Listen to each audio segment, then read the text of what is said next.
Conservative Party released its platform yesterday, less than a week before Election Day. Pierre Poilievre says it's time for the government to curb spendings and cut taxes, but his opponents aren't convinced the numbers add up. We will cut the Liberal deficit by 70% by cutting back on bureaucracy, consultants, foreign aid to dictators, terrorists, and global bureaucracy. These numbers are a joke. We aren't in a joke. We are in the worst crisis of our lives. It takes a serious government. It takes a serious plan. Conservative math is not mathing. No. If you look at what they're proposing, the numbers are not based in any reality. They're making stuff up. The Conservatives say the costing was reviewed by experts and their idea will spur economic growth. Our CBC fact-check team has taken a closer look at all of the party platforms, and Jonathan Gatehouse has more.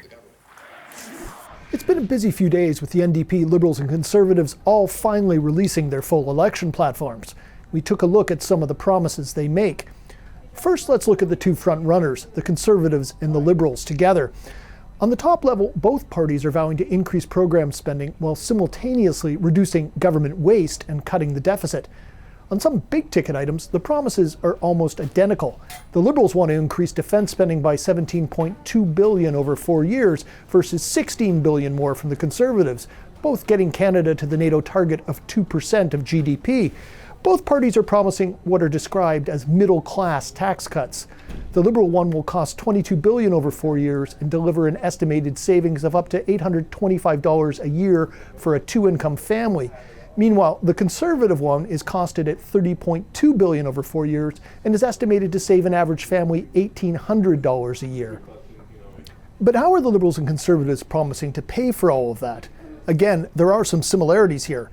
Both parties are promising to crack down on tax cheats and evaders, with the Conservatives saying they can generate an extra $12.9 billion over 4 years, with the Liberals promising $3.75 billion in increased revenues over the same period.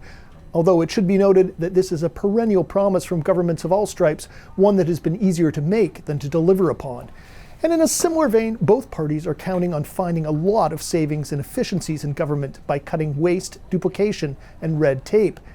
Mark Carney is promising a program review that will deliver up to $13 billion a year in productivity savings.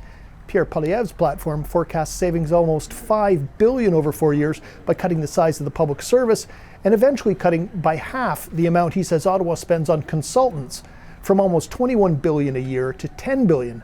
Although that's a pretty broad category in government accounting, including spending on such things as architects, lawyers, maintenance workers, and security guards. But the biggest line item in the new revenue for both parties are the retaliatory tariffs on U.S. goods at $20 billion a year, an amount that could disappear overnight if a deal ends up being struck with Donald Trump. Then there's the NDP platform. The NDP is proposing a tax on the extremely wealthy. They say will raise $94.5 billion. That money would be used to make tax cuts for workers and on expanding Canada's healthcare system. The tax would be 1% on households worth between $10 and $50 million, 2% on households worth $50 million to $100 million, and 3% on any households over $100 million.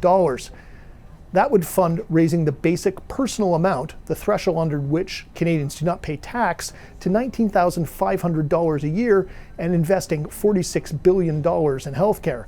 The NDP platform is also promising $48 billion in additional deficit spending over the next 4 years. Jonathan Gatehouse, CBC News, Toronto.